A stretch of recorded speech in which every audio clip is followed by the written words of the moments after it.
Hey guys, welcome back to the new video. My name is Manish and I hope you all are doing absolutely fine. तो दोस्तों imagine करो आप एक TCS employ हो, काम भी अच्छे से करते हो, ठीक ठाक काम करते हो, कोई मेजर एस्केलेशन नहीं आई है, कोई वार्निंग लेटर नहीं आया है और सडनली एक दिन आपका मैनेजर आपको आके बोल दे you are on fluidity list. तो ये सुन के दिमाग में सबसे पहला सवाल आता है कि मेरा क्या होगा। तो फ्लूडिटी लिस्ट आपको पता है पिछले कुछ महीनों में काफ़ी ज़्यादा चर्चा में थी। अभी माहौल कुछ शांत चल रहा था, लेकिन अब सुनने में ऐसा आ रहा है कि नई फ्लूडिटी लिस्ट जो है वो प्रिपेयर की जा रही है। तो आज बात करेंगे हम कि फ्लूडिटी लिस्ट प्रिपेयर करने में किन क्राइटेरिया का ध्यान रखा जा रहा है, कैसे ये फ्लूडिटी लिस्ट प्रिपेयर की जा रही है, क्या क्या इवैल्यूएशन क्राइटेरिया है, क्या क्या चीज़ें हैं जो वो लोग देख रहे हैं किसी को फ्लूडिटी लिस्ट में डालने से पहले, और जो नई फ्लूडिटी लिस्ट हो रही है उसमें मेजर किस चीज़ पे ध्यान रहने वाला है मैनेजमेंट का। तो ये सब आज हम इस वीडियो में बात करने वाले हैं। तो वीडियो शुरू करने से पहले अगर आपने मेरे चैनल को सब्सक्राइब नहीं किया तो प्लीज़ मेरे चैनल को सब्सक्राइब करें, वीडियो को लाइक करें और वीडियो को अपने दोस्तों के साथ शेयर करें। तो चलिए इस वीडियो को शुरू करते हैं। तो सबसे पहले बात करते हैं कि what exactly is fluidity list. तो अकॉर्डिंग टू वेरियस रिपोर्ट्स ये कोई एक ऑफिशियल HR पॉलिसी नहीं है। This is an unofficial internal list जिसमें कंपनीज जो हैं उन एम्प्लॉयज़ को मार्क कर रही है जो पोटेंशियली रिडंडेंट हो चुके हैं या कॉस्ट कटिंग की वजह से उनको रिप्लेस किया जा सकता है। TCS के अंदर जो इस टर्म को जो है फ्लूडिटी लिस्ट बोला जाता है, मतलब वर्क फोर्स को फ्लूइड रखना है। जहाँ ज़रूरत है वहाँ डिप्लॉय करो और जहाँ ज़रूरत नहीं है उन लोगों को रिलीज़ करो। Sounds fancy but ground reality कुछ और ही है। सबसे पहला जो हम बोल सकते हैं फ्लूडिटी लिस्ट प्रिपेयर करने के लिए सबसे इम्पॉर्टेंट क्राइटेरिया जो है वो है कॉस्ट वर्सेस एक्सपीरियंस। इसे द सैलरी ट्रैप भी बोल सकते हो आप। ये सबसे ज़्यादा इम्पॉर्टेंट फैक्टर है कॉस्ट वर्सेस एक्सपीरियंस। इसका मतलब ये है कि अगर आपका जो पैकेज है वो आपके एक्सपीरियंस के कंपैरिजन में ज़्यादा है या आपके बिलेबल रेट लो है compare to what company is providing you as salary, तो कॉन्ग्रेचुलेशंस, आप फर्स्ट कैंडिडेट बन चुके हो फ्लूडिटी लिस्ट में आने के लिए। स्पेशली ये उन लोगों के लिए है जिन्होंने 2020 के आसपास जो है वो TCS ज्वाइन किया था, क्योंकि 2020 के आसपास आपको पता है एक आप बोल सकते हो एक बूम आया था सैलरी में बिकॉज ऑफ द कोविड। जो अनएक्सपेक्टेड जो सडन डिमांड्स थी due to hybrid work policies या सब चीज़ें जो है वो रिमोट हैंडल की जा रही थी, उस वजह से IT में एक सडन बूम आया था जॉब्स का और मन चाहा जो पैसा जो है वो मिल रहा था। मेरे खुद के दोस्त हैं जिनको 200% पैसा मिला है, not in TCS but in different companies.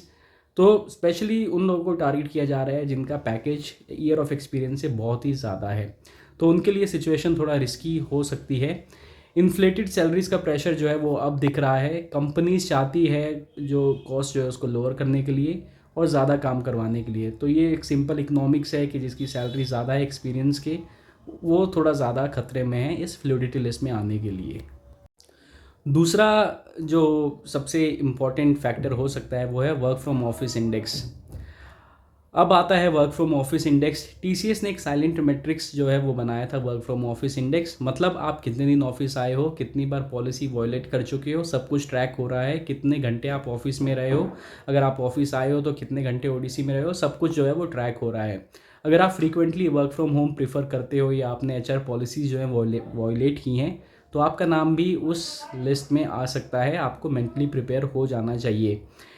ये एक modern school based attendance survival game आप समझ सकते हो, जो वर्क फ्रॉम ऑफिस इंडेक्स जो TCS ने निकाला था उसको। जो अगला मोस्ट इम्पॉर्टेंट फैक्टर है वो है performance band, but it's not just about C&D।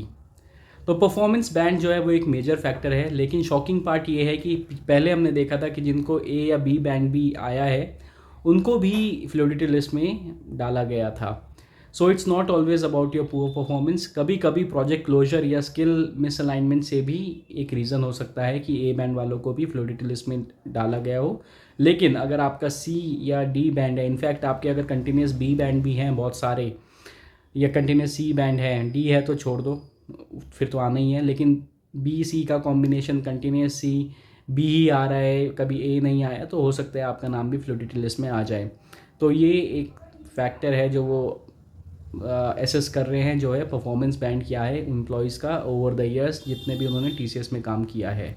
अगला जो रीज़न है वो हो सकता है स्किल मिसमैच। इसको मैं साइलेंट किलर बोलना चाहूँगा।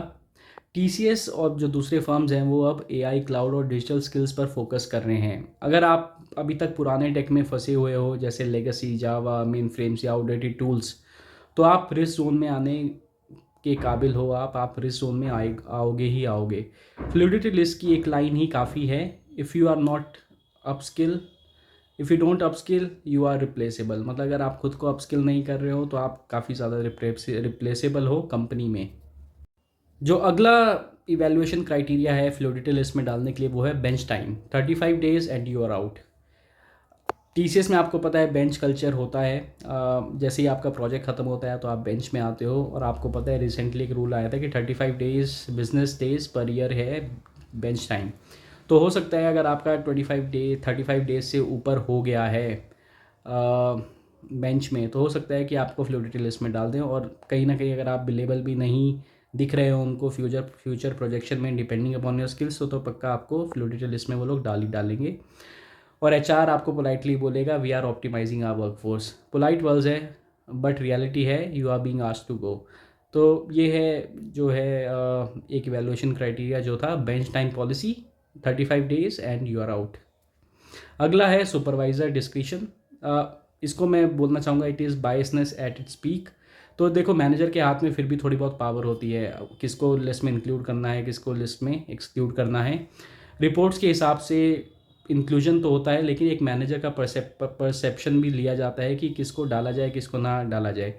तो मैनेजर का परसेप्शन आपके लिए क्या है, आपका एटीट्यूड, या कभी एक छोटी सी आर्ग्यूमेंट भी अगर आपकी मैनेजर के साथ हो गई हो तो आपको फ्लूइडिटी लिस्ट में डालने का उसको एक बहाना मिल जाएगा। यानी परफॉर्मेंस जो है वो सेकेंडरी हो जाती है और परसेप्शन जो है वो प्राइमरी फैक्टर हो जाता है किसी को फ्लूइडिटी लिस्ट में डालने के लिए। अगला है प्रोजेक्ट एलोकेशन स्टेटस। अगर आपका प्रोजेक्ट एंड होने वाला है या आप किसी क्रिटिकल रोल में नहीं हो, या आपने पहले जो प्रोजेक्ट चूज़ किया था उसमें डिले हो रहा है, देन लाइकली आपको भी फ्लूइडिटी लिस्ट में मार्क कर दिया जाए। जो एक सिंपल मैथमेटिक्स है भाई, जो अनएलोकेटेड एम्प्लॉयज़ है that is equal to non revenue, that is equal to cost burden, और cost burden is equal to fluidity candidacy. मतलब अगर आप कॉस्ट बर्डन हो कंपनी के लिए तो आप फ्लूइडिटी लिस्ट में आने के पक्का आपको डालेंगे ही डालेंगे वो लोग। अब समझते हैं कि फ्लूइडिटी लिस्ट और पीआईपी में क्या डिफरेंस रहता है। देखो बहुत सारे लोग सोचते हैं कि ये पीआईपी जैसा है, परफॉर्मेंस इंप्रूवमेंट प्लान जिसको हम बोलते हैं, बट नहीं। फ्लूइडिटी लिस्ट और पीआईपी जो है वो दोनों अलग अलग चीज़ है। पीआईपी में जो है वो आपको परफॉर्मेंस इंप्रूवमेंट प्लान, आपको एक परफॉर्मेंस अपना इंप्रूव करने का मौका दिया जाता है। लेकिन फ्लूइडिटी लिस्ट में अगर आप आ गए हो तो आपको डायरेक्टली रीडिप्लॉय या रिलीज़ कर दिया जा सकता है, आपको आपकी परफॉर्मेंस सुधारने का मौका बिल्कुल नहीं मिलेगा। तो दोस्तों टीसीएस की टैगलाइन है building on beliefs, but company को लगता है बिलीव से ज़्यादा बिलेबिलिटी अच्छी लग रही है, बिलेबिलिटी से ज़्यादा प्यार हो गया है। जो फ्लूइडिटी लिस्ट है it's not only about names, it's about changing the values in Indian IT. अगर आपको ये वीडियो इन्फॉर्मेटिव लगा हो तो लाइक करो, शेयर करो, कमेंट करो, सब्सक्राइब करो, अपने दोस्तों के साथ, अपने कलीग्स के साथ, सबके साथ शेयर करो, क्योंकि आज वो लिस्ट में नहीं है तो कल हो सकते हैं। अगर आप नहीं हो, मैं तो चाहता हूँ कोई भी ना आए, मैं तो चाहता हूँ कि ये जो एक मास प्लंडर चल रहा है टीसीएस में कि लोगों को निकाला जा रहा है फोर्सफुली, ये रुक जाए, क्योंकि सब लोगों की डिपेंडेंसी है जॉब में, स्पेशली हम मिडिल क्लास लोगों की, क्योंकि हम जो चीज़ें ले रहे हैं आजकल वो ईएमआई में ले रहे हैं, और सबके ऊपर अपने परिवार को पालने का, अपनी ईएमआईज़ भरने का, अपने लाइफ को एक अच्छा डायरेक्शन देने का मौका ज़रूर मिलना चाहिए। और इसको ऐसे एब्रप्टली बिना किसी रीज़न के एंड नहीं करना चाहिए, क्योंकि कंपनी को अपने जो फ्यूचर प्रोजेक्शंस हैं, जो ग्रोथ है वो अच्छी दिखानी है। तो ये था मेरा पर्सपेक्टिव कि क्या है फ्लूइडिटी लिस्ट। और इस बार मैंने सुना है कि जो फ्लूइडिटी लिस्ट है उसमें आपका सैलरी, आपका ईयर ऑफ एक्सपीरियंस, आपका सी बैंड वगैरह सब कुछ देखा जा रहा है, वर्क फ्रॉम ऑफिस इंडेक्स जो भी मैंने शेयर किया। तो आई होप आप लोग सेफ़ रहें। तो मिलता हूँ आपको नेक्स्ट वीडियो में, तब तक के लिए bye bye, take care and have a nice day.